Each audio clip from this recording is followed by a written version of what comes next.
Welcome to the channel New Language Tutor with Mr. Saklian Shah. Today we are going to see what is sentence and especially what are the sentence parts, namely subject and predicate. So what is subject, what is predicate, what is the difference in between, and how can we identify subject and predicate? Well, these are the things we are going to discuss in our today's video. So let's study about subject and predicate in the sentence. It is said that sentence is the combination of subject and predicate. Like when we talk about a simple sentence, then a simple sentence has at least one subject and one predicate in it. While when we talk about compound or complex sentences, then the number of subjects or the number of predicates can increase. But primarily, a sentence is composed of subject and predicate, where predicate is very much necessary. Or let's say if we compare that, what is more important, subject or predicate? So predicate gets the privilege. How is it possible? See, there are 4 types of sentences as we discussed in our previous video. If you have not watched that video, then go to the I button or in the description and watch the video on sentence and its types. Like we have declarative sentences, we have interrogative sentences, we have imperative and exclamatory sentences. Now in these 4 types, there is one type we call imperative sentences. In imperative sentences, we do not mention our subject. Neither we write subject nor we speak it. Like if I say go out, there is no subject in it. The subject is second person, listener or the reader. So the sentence go out is just a predicate. Mind your own business. The sentence is just a predicate. It does not carry a subject. While in declarative, interrogative and exclamatory sentence, there is usually a subject and a predicate. So what is subject? Subject is that part of the sentence about which the entire sentence is. There is a misconception about subject that most of the people think subject is the doer of any action. But that is really not the case. Subject can be a doer of an action. In that particular case, subject is agent. But subject can be many more things. Like when I say I am a doctor, so I is the subject of the sentence and I is not doing any work. When I say she has a book, she is the subject of the sentence and she is not doing any work. So simply something about which the sentence is, we call it subject. And predicate is that part of the sentence which gives us information about the subject.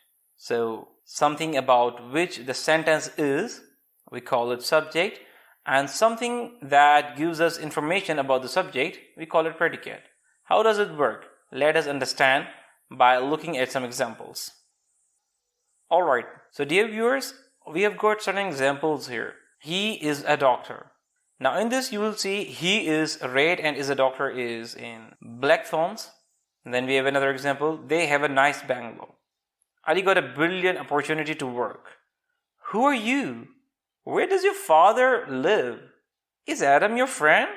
See, in all these sentences, the red text is subject and the black text is predicate.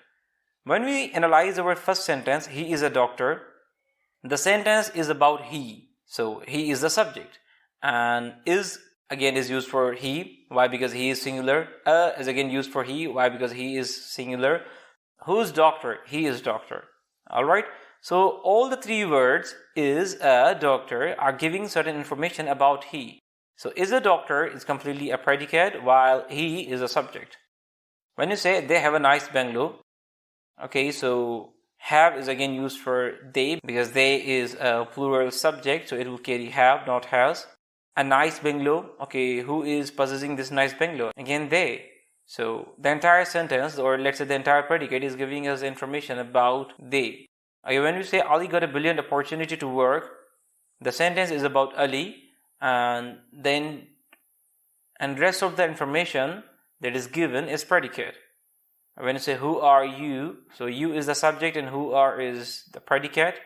When we say where does your father live? Your father is a subject. Why? Because we are talking about your father. And the rest of information is predicate. And when you say, is Adam your friend? Now we are talking about Adam. So Adam is the subject. And is your friend a predicate of the sentence? So from these examples, you can see that subject can come at the start of the sentence, it can come at the end of the sentence, and it can also come in the middle of the sentence. Like when we said he is a teacher or he is a doctor, the subject is at the start of the sentence. When we said who are you, who is he, who is she, where is he, okay? So what is it? In all these sentences, subject is coming at the end of the sentence. But when we say, are you done with your work? Is Adam your friend? Where does your father live? Where have you been? So in all these sentences, subject is coming in between the sentence, and a part of predicate comes before the subject and a part of the predicate comes after the subject. So this is all about sentence, subject and predicate. I hope you liked the video. If you still have some questions, then drop your questions in the comment section. We will try to reach you as soon as possible. If you are interested in some other language related stuff, then kindly mention the topic names and we will try to make the videos on those topics. Subscribe our channel if you are new and hit the bell icon. Thanks for watching.